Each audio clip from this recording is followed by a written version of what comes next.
Picture this. Deep beneath London, the war rages above. Bombs thunder in the distance, and the air in the war rooms is thick with cigar smoke. Winston Churchill leans back in his chair, a Cuban cigar balanced between his fingers, exhaling a slow, deliberate cloud as if daring the world to shake his resolve. For him, the ritual of lighting up wasn't just about habit. It was a statement of defiance, a way of saying, "I am still here, and I am still in control." Churchill's love affair with cigars began long before the Second World War. As a young cavalry officer, he spent time in Cuba during the 1890s. It was there, under the tropical sun, that he first developed a taste for Cuban cigars, a passion that would never fade. Even decades later, he would speak of Cuba with a kind of reverence, crediting it as the birthplace of his lifelong indulgence. By the time he reached his prime, he was smoking anywhere from 8 to 10 cigars a day. Romeo y Julieta and La Aroma de Cuba were his favorites, and he rarely went anywhere without a box nearby. Churchill didn't just smoke cigars. He defined a whole style of them. The now famous Churchill size, around 7 inches long with a 48-ring gauge, was named in his honor because he preferred long, thick cigars that he could savor for hours. These weren't quick smokes. They were companions, silent partners in both victory and despair. He believed that the slow draw and exhale gave him time to think, plan, and project a calm strength, even in the midst of war. Inside the dimly lit war rooms, the sight of Churchill puffing on a cigar became as iconic as his bowler hat or his V for victory salute. His closest advisors would recall that the scratch of a match and the gentle hiss of flame often signaled a turning point in tense conversations. The rising smoke was almost like a visual cue. Churchill was settling into his thoughts, preparing to speak with the authority that could rally an entire nation. But Churchill's passion for cigars wasn't limited to the safety of underground bunkers. At the height of the war, he spent many hours flying across Britain and Europe, often to avoid German bombing raids or potential assassination attempts.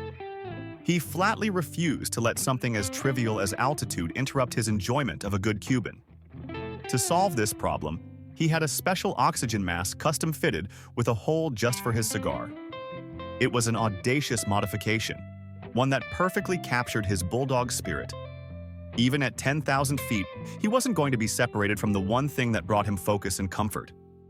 Churchill also used cigars as a form of diplomacy. He would offer them as gifts, knowing the gesture could disarm tension faster than any handshake.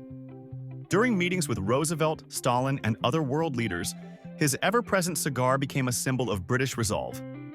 There's even a story of him chewing the end of an unlit cigar during a particularly tense negotiation, a habit that, while not always charming, gave the impression that he was weighing his words as carefully as his next puff.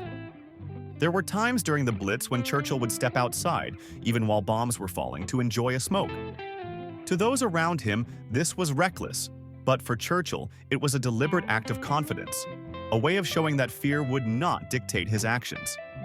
As he once quipped, "I have taken more out of alcohol and tobacco than they have taken out of me," a line that perfectly sums up his wry humor and stubborn resilience. And then there was his travel habit. Whenever he visited the United States or ventured abroad, Churchill traveled with hundreds of cigars. He was known to carry as many as 300 on a single trip, each meticulously chosen for the occasion.